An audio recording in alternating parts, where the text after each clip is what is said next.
책임이다. 이것은 아니에요. 신학적으로 그렇게 주장하는 분들도 있는데 그것은 아니고 그 의미를 가지고 있다는 거예요. 우리와 하나님과의 관계 속에서. 그렇다면 이 땅, 하나님께서 이 땅을 다 정화하시기 위해서 이 땅에 모든 땅에 피를 뿌려야 되는데 그게 아닌 거죠. 그리고 속건제는 배상에 따른다는 거예요. 책임을 지고 내가 그것을 잘못한 것에 대하여 그것을 충분히 보상해 주어야 되는. 그래서 우리 용어로는 법률적 용어로는 배상이라고 하잖아요. 배상을 해야 된다는 거예요. 근데 그 배상에는 내가 피해를 입힌 그 양만큼이 아니라 거기다가 5분의 1을 더해서 배상하는 것이 필요하다. 이게 이제 골자리거든요. 이게 큰 특징입니다. 자, 이 속건제의 정의를 봅시다. 여호와의 성물에 대하여 그를 번거하였거나 이렇게 이야기하고 있습니다. 여호와의 성물에 대하여. 이 율법의 말씀은 옛날 성경, 개혁 성경보다는 개정 개혁이 훨씬 좋습니다. 지금 이 개정 성경이 훨씬 이해하기가 편해요. 옛날 성경은 너무 용어들이 왔다 갔다 하고 정리가 좀 안 되어져 있어서 속죄제, 속건제도 좀 왔다 갔다 쓰는 경우들이 좀 있어서 개혁 개정은 그런 부분들을 많이 좀 바로잡아 놓았기 때문에 개혁 개정이 좀 더 유리하고 율법서를 볼 때는 마찬가지로 성물에 대하여 그를 범죄하였거든 여호와께 속건제를 드리되 했습니다. 그리고 레위기서 6장에서 보면 타인의 재산에 대해서도 이야기하고 있죠. 이웃에게 맡긴 물건이나 전당물이나 도둑질하거나 착취하거나 이런 것들, 남의 물건을 줍고도 아니라고 부인했던 것까지도 다루고 있죠. 이런 모든 부분에서 좀 뭉뚱그려서 타인에게 어떠한 재산적인 손해를 끼쳤다면 이것도 생각나거든, 깨달아졌거든, 자백하고 내가 잘못했다라고 이야기하고 그 부분에다가 5분의 1을 더하여서 배상하도록, 속건제를 드릴 뿐만 아니라 그렇게 하도록. 그래서 5분의 1의 실질적 배상에 따르는 마치 현재의 이런 실험법적인 특징을 가지고 있다. 근데 우리는 이제 살아가다 보면 우리 내 안에 있는 죄의 문제는 잘 생각 안 하고 겉으로 드러나는 죄에 대해서만 계속 정죄하거나 이런 경우들이 너무 많지요. 그런데 참 하나님 편에서 볼 때는 하나님의 말씀을 어긴 것에 대해서 우리가 가볍게 여기고 겉으로 내게 손에 끼친 것에 대해서 막 강하게 이야기하는 그런, 마치 1만 달란트 빚진 자가 50달란트 빚진 500달란트인가 그 빚진 사람 데려다 놓고 갚으라고 하고 안 갚으니까 그냥 감옥에 가는 그런 형국이 되어버릴 수 있다는 거죠. 그래서 속건제 역시도 믿는 자에게 이미 구원받은 백성에게 하나님 주시는 그런 제사의 형태인데, 배상 책임이 없는 경우도 있어요.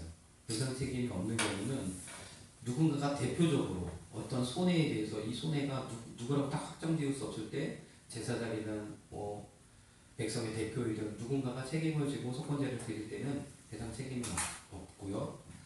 또 이렇게 볼 때 하나님께서 꼭 배상하라고 하는 의미보다 자백하고 용서를 구하는 의미가 강조되는 것을 분명히 볼 수 있습니다. 속건제는 배상을 묻기 어렵거나 애매한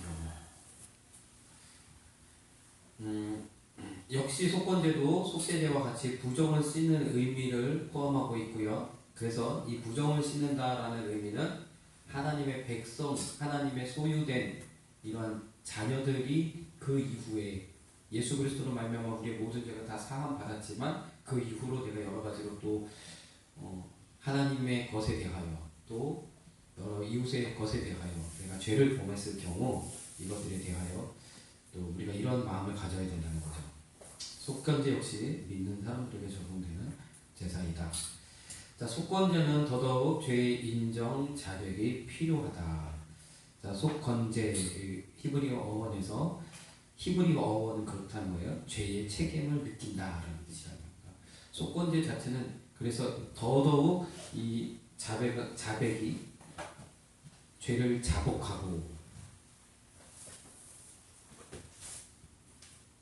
이 죄에 대한 자백이 더 강조되는 제사이고요. 이 보면은 이 율법은 눈에는 눈, 이에는 이 이렇게 이야기하잖아요. 그래서 굉장히 사실 율법이 굉장히 강력해요.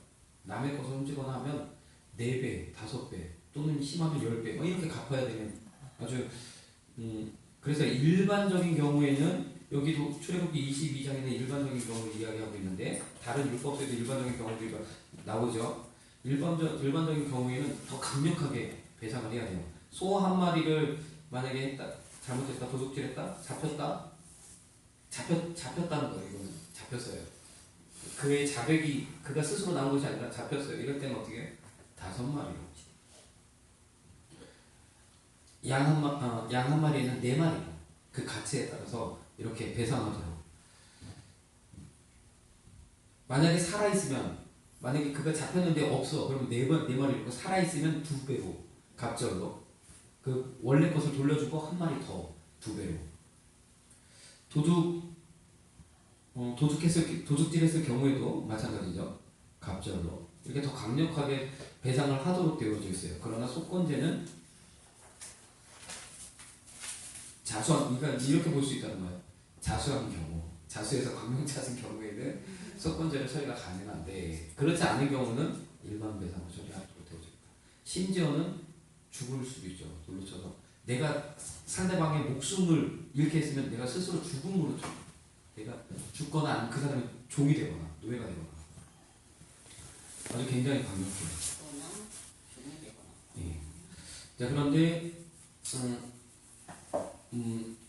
여기 보면 이 속건제도 마찬가지로 화목제처럼 기름만 고기 기름 부위만 불태우고 고기는 제사장이 먹도록 되어져 있어요.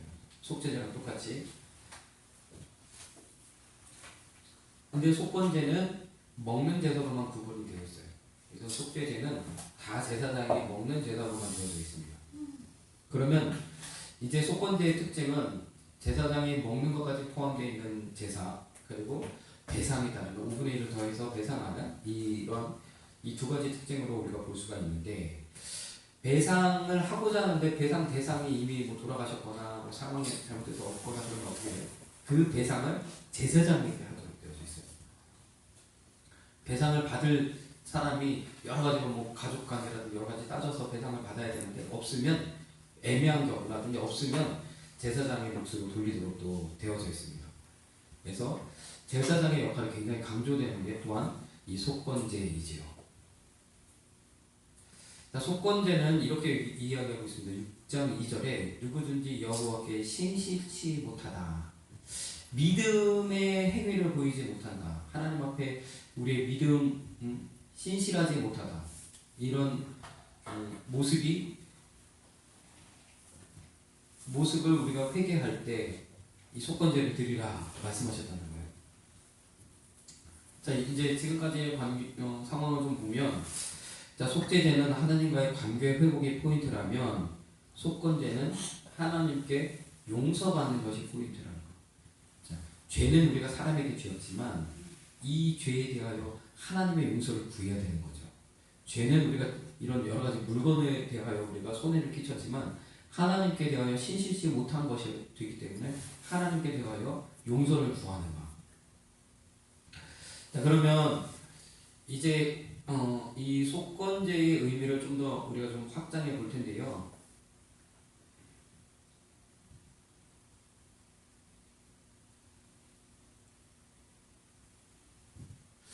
전에 제가 한번 다룬 적이 있는데 우리 요셉 이야기 때 오부제 시행한 것을 좀 아시죠? 오부제. 그래서 다가오는 7년의 풍년 동안 5분의 1을 잘 저장해 놓았다가 그 다음에 아주 어마어마한 그 흉년이 다가와서 그냥 가만히 있었다가는 다 죽게 되는 그런 상황인데 이 5분의 1 저장한 것으로 가면 이것을 넉넉히 승리하게 돼요. 주변도 다 살아요. 그래서 이 5분의 1의 저장이 굉장히 중요한 의미를 가지고 있죠. 왜 5분의 1일까? 이 5분의 1은 아주 성경에서 많은 경우들은 이제 예를 찾아볼 수 있지만 가장 분명한 부분이 이 속죄제죠. 그래서 아까도 말씀드렸지만 속죄제는 용서받는 것이 포인트라는 거예요. 그러면 우리 가운데 예수 그리스도가 그리스도께서 십자가에서 우리의 모든 죄를 사하시고 이제 하나님과의 우리의 관계도 회복시키시고 또 우리를 1만 달란트 빚진 자 가운데서 우리의 빚을 탕감해 주셨던 것처럼 우리의 모든 빚을 탕감했기 때문에 우리는 용서받은 자의 삶을 살아야 되죠. 그래서 우리 믿는 사람들에게 하나님이 요구하시는 삶의 영역이 있습니다. 그것이 무엇이냐면 제가 그래서 용서받는 사람의 자세라고 했는데 11조의 헌물이죠. 이것을 하나님의 것에 대하여 도적질이라고 했어요. 이건 분명히 속건제 대상이에요. 그래서 속건제 영역에 11조와 헌물이 있다는 걸 우리가 분명하게 알 수 있죠. 그러면 이 속건제는 우리의 삶과 행위입니다. 실험법적인 의미를 가지고 있기 때문에 우리의 믿음의 삶 속에 있어서 특별히 재산, 재물과 관련되어 있는 제사인 것을 우리가 알 수가 있고 이 11조와 헌물을 드림에 있어서 이것을 잘 하지 못하면 하나님 앞에 신실하지 못한 것이 되고 속건제에 해당하는 것이 그러면 우리가 속건제를 드리는 이런 삶이라는 것은 결국 11조와 헌물을 철저하게 하나님 앞에 하나님 것은 하나님께 구별하여 드리는 그 마음이라는 것을 알 수 있습니다. 자 그러면 11조는 아시지만 10분의 1이에요. 우리의 삶의 10분의 1. 분명하게 하나님께서 10분의 1을 드리라 그래서 내 것을 쓰고 나머지 10분의 1을 하나님 앞에 드려라가 아니라 수입이 발생하면 그 수입에서 10분의 1은 하나님의 것이라고 이야기하셨다. 하나님께서 지정하셨다는 거예요. 7일을 주시고 한 날은 하나님의 날이라고 지정하셨던 것과 동일하게 하나님의 것이라고 지정을 하셨어요. 그래서 그것을 드리지 않으면 하나님의 것을 피해를 입힌 하나님의 재산을 피해를 입히고 같은 속건제의 대상이 되는 것이고 이것을 드리라 이야기하는 거죠. 자 그러면 11조와 헌물이라 말씀하실 때 이 헌물은 또 어떻게 되는 것이죠?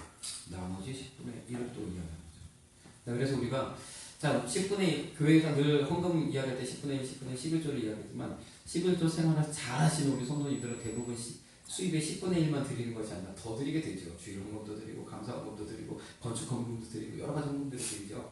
그리고 부재 헌금도 드리고 또 가난한 자들 이웃들을 돕기도 하고 흘려보내기도 하고 선교 헌금을 드리고 이 모든 것들을 포함해서 나머지 10분의 1은 그래서 이렇게 생각을 하면 편하답니다. 내 삶의 5분의 1을 하나님 앞에 드리는 것이 용서받은 사람의 이 속건제의 의미를 우리가 따르는 삶이라고 볼 수가 있고요. 5분의 1의 절반에 해당되는 10분의 1은 11조 그리고 나머지 절반에 해당되는 그 부분은 내가 아닌 타인을 위해서 교회든지 제사장이든지 또는 이웃이든지 구제를 다 포함해서 그래서 감사헌금을 드리는 영역도 있고 또 가난한 사람을 돕는 영역도 있고 이런 영역으로 10분의 1을 쓰고 나머지 5분을 사고 나의 것을 취하면 그렇게 재정 원칙을 세워가지고 살아가면 분명히 하나님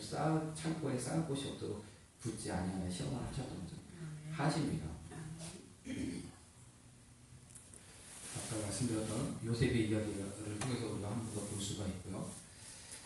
자, 그러면 한 가지만 더 말씀을 드리면 이제 용서받는 사람의 자세 중에 두 번째는 제가 이제 설교자라고 드렸는데 이제 주의 종에게 하는 것, 공개하는 것, 또 성경의 많은 부분 부정할 수 없어요. 뭐 요즘에 막 현대에 와서는 막 뭐 이런 것들에 대해서 뭐 무슨 뇌물인 것처럼 막 이렇게 이야기가 되어지고 그래서 참 조심스러워지고 그런데 성경에는 분명하게 주의 종에 대하여 말씀으로 나를 인도하고 영적인 그런 아버지의 역할을 하는 이 분들에 대하여 공개하도록 이야기하고 있어요. 분명하게 명시하고 있습니다. 신약에 와서도 더 그렇게 말씀하고 있죠. 말씀을 가르치는 자와 모든 좋은 것을 함께 하라. 그리고 말씀과 가르치며 수고하는 이들에게 더하라. 근데 갈라디아서 6장 6절의 말씀을 한번 보겠습니다. 가르침을 받는 자는 말씀을 가르치는 자와 모든 좋은 것을 함께 하라 이렇게 했죠. 그러면서 하나님은 만물의 여김을 받지 않으신다 그랬어요.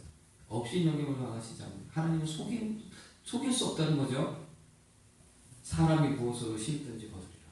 자, 심고 거두는 것에 대해서 말씀을 가르치는 자와 모든 좋은 것을 함께하는 것을 같이요. 말씀하고 있습니다. 8절에는 더 나아가 성령을 위하여 심는 자다. 이렇게. 그래서 이 주의 종을 대접하고 공개하는 것, 그래서 주의 종으로 하여금 생활에 불편함이 없도록 여러 가지로 신경 써주는 것, 이런 것들이 또 필요하다는 거죠. 자, 그래서 이러한 것은 이 신약의 말씀을 우리가 비추어 보면 심는 것이다 라고 표현하고 있어요. 그래서 무엇으로 심든지 그대로 거두리라 이야기하고, 더 나아가서 고린도후서 9장 6절에는 적게 심은 자는 적게 거두고 많이 심은 자는 많이 거둔다 하면서 말씀하고 있어요. 심는다고 표현하는 거예요. 자, 심는 것은 주는 것과 차이가 있죠. 분명하게. 자, 주는 것은 받을 것을 기대하지 않고 주는 게 주는 거예요. 심는 것은 울며 씨를 뿌리러 가면 반드시 기쁨으로 거두리라 했던 거죠. 거둘 기대를 가지고 심는 거잖아요. 심는 거하고 거두는 건 차이가 있어요. 그래서 때로는 심는 것일 때는 힘에 지나도록 심는 경우도 생긴다는 거. 그래서 우리가 분명히 이렇게 심은 것은 반드시 거둔다. 심은 것은 반드시 하나님께서 되돌려 갚아주신다는 거죠. 30배, 60배, 100배요.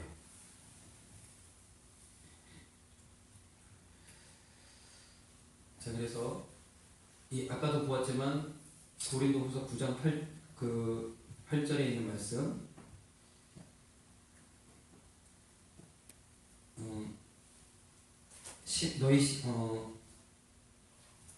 하나님이 우리에게 이렇게 풍성하게 더하시는 이유는 모든 착한 일을 넘치게 하게 하시기 위해서 하심인데, 그 말씀을 확증하기 위해서 인용한 말씀이 기록한 바 흩어 가난한 자들에게 주었으니 그의 의가 영원토록 있으리라 하는 거예요. 그래서 이렇게 이 심는 것, 하나님 앞에 심는 것은 하나님의 의로움을 드러내는, 하나님의 의로움을 나타내는, 그 의로움을 확장하는 그 일이 된다라고 말씀하고 있습니다. 그래서 이렇게 하나님께서 너희에게 심을 것을 주시겠다고 하는 거죠. 심을 것을 주셔서 의의 열매를 더하게 하시겠다 말씀하고 있습니다. 그래서 속건제의 의미는 불의의 제물로 친구를 사귀라, 이 말씀과도 통한다는 거죠. 우리의 재물과 우리의 재정을 하나님 앞에 어떻게 사용할 것인가에 대한 그런 의미를 담고 있는 제사이라는 거죠. 전혀 상관없는 것 같지만 속건제를 우리가 가만히 들여다보면 분명히 이런 의미를 가지고 있습니다. 그래서 우리의 삶 가운데 예수 그리스도의 그 복음에 충실해서 그 주님 앞에 온전히 우리가 헌신하며 나아가야 될 것, 또한 주님이 하나님으로부터 받은 그 사랑을 이웃에게 나누어야 될 것, 그리고 날마다 내 삶의 그 많은 영역에서 죄의 문제를 해결하고 하나님과의 관계를 회복하고 용서받은 자로서 하나님께 드려야 될 것, 내가 또 이웃과 주변 사람들에게 나누어야 될 것, 이것들에 대해서 분명하게 하나님의 가르침이 있는 줄 믿습니다. 그래서 적은 일에 충성하면 많은 것으로 맡기시겠다. 그래서 이 모든 것이 다, 그래서 성경의 많은 부분에도 또 재정에 대한 이야기를 많이 하고 있어요. 이런 부분들이 율법을 통해서도 확증이 되어진다는 거죠. 이렇게 보시면 되겠습니다. 정리를 해보면 이제 번제와 화목제를 우리가 기준하면 딱 십자가를 의미하고 있죠. 수직적인 제사와 수평적인 제사, 온전한 헌신, 감사와 나눔, 하나님과의 화목, 이웃과의 화목, 속죄의 기능이 있죠. 원죄를 속죄하죠. 화목제는 속죄의 기능은 없죠. 그 다음에 헌신의 의미가 강조가 되고 나눔의 의미가 강조되고 하나님 사랑, 이웃 사랑인 것. 속죄제와 속건제를 비교해보면 둘 다 속죄를 담당하지만 하나님의 명령을 어긴 보이지 않는 죄를 담당하고 제사장의 피해를 발생한 보이는 죄를 담당한다는 거죠. 성소의 정화까지도 필요한, 그래서 하나님과의 관계 회복이 포인트인 것이 속죄제이고 5분의 1을 배상해야 되는, 그래서 하나님께 용서받는 것이 포인트여서 용서받은 자의 삶으로서 하나님이 정하는 것 10분의 1, 그리고 나머지 또 10분의 1은 이웃을 위해서, 또 목회자를 위해서, 죄종을 위해서 이렇게 써야 될 그런 삶의 모습을 이야기하고 있고요. 그 다음에 죄의 자백을 위한 회개와 용서받은 삶의 이런 재정, 재물관을 이야기하고 있습니다. 자, 그래서 각 제사관을 또 비교해 보면 전체를 불사르는 제사는 번제이고 일부만 불사르는 제사는 이제 소제도 그렇고요, 화목제도 그렇고 나머지 제사는 일부만을 드리는데 화목제, 속제제, 속건제는 기름 부위만 태우죠. 그리고 이제 먹어서 끝나는 제사는 화목제, 그리고 속제제, 속건제. 특별히 이제 일반적인 속제제, 평민들 일반적인 속제제와 속건제. 제사장이 먹어야 된다는 의미가 그거라는 거예요. 제사장을 공개해야 되는 의미. 그리고 독특한 처리가 있는 좀 독특한 방식의 제가 속죄제인데 여기서는 피를 처리하는 방식과 아사셀 염소에 대한 이야기가 있는데 아사셀 염소는 멀리 보내서 결국 예수 그리스도가 이 땅에 다시 오실 때 이 모든 것들이 완전히 끝이 난다. 그래서 그것을 의미하고 있습니다. 마지막으로 이제 기름의 처리를 우리가 보면서 우리에게 하나님께서 생명의 냄새를 바라라, 그리스도의 향기를 바라라 이야기하고 있고요.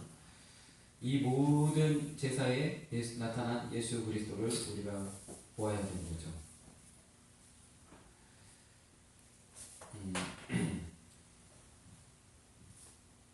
예배를 예배되게 찬양, 예수 그리스도의 살과 피, 속건제, 속죄제를 의미합니다. 살은 삶을 의미합니다.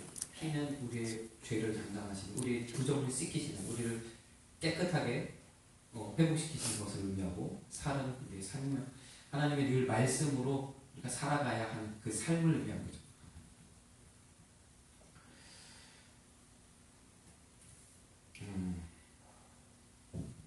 이렇게 우리가 또 정리를 해볼 수 있습니다. 그래서 우리가 아까도 보았지만 로마서 12장 1절에 영적 예배라는 것은 우리의 지성을 사용한 예배를 말합니다. 막무가내로 그냥 예배하는 것이 아니라 내가 하나님의 말씀에 깨닫고 은혜 받고 그 말씀 가운데 핵심인 예수 그리스도를 받아들이고 그런 가운데 예배하는 것. 그래서 1절만 딱 띄워놓고 보지 말고 항상 1절과 2절을 연결해서 뜻이 무엇인지 분별하는, 변화되는 그런 것들을 이야기하고 있다는 것. 이 영적 예배라는 이 의미, 이 로기코스라는 이 원어는, 헬라어는 성경에 딱 2번 기록되어져 있는데 베드로전서 2장 2절에도 신령한 젖을 사모하라, 이 신령한 젖, 여기에도 이 로기코스가 기록되어져 있습니다. 다시 말해서 이 신령한 젖 마찬가지로 말씀을 사모하는 거죠. 말씀. 우리 예배 가운데 늘 말씀을 사모합니다. 말씀 가운데서 예수 그리스도를 뭔가 막 삐리삐리삐리한 그런 의미가 아니라 말씀 속에서 역사하시는 하나님. 그러면 성령도 부어주시고 성령 체험도 하고 신비도 경험하게 됩니다. 말씀 속에서 역사하는 거죠. 영적 또 신령한 다 같은 단어인데 우리 지성, 우리에게 주신 이 지혜, 지식을 사용해서 하나님 앞에 드리라는 거죠. 네, 신학적인 그 이야기를 좀 하면 로기코스라는 단어는 동물의 속성과 대비되어 인간에게만 있는 신적인 속성으로서의 합리성과 지성적 요소를 포함한 이런 영성을 의미합니다. 합리성과 지성을 포함한 영성, 차원 높은 종교성을 의미합니다. 그래서 말씀이 육신이 되어 우리 가운데 거하신 그 예수를 누리시는 태초부터 있는 생명의 말씀, 그 말씀이신 예수 그리스도를 우리의 지혜와 우리의 지식을 통하여서 누리시는 저와 여러분들 되시기를 소망합니다. 아멘.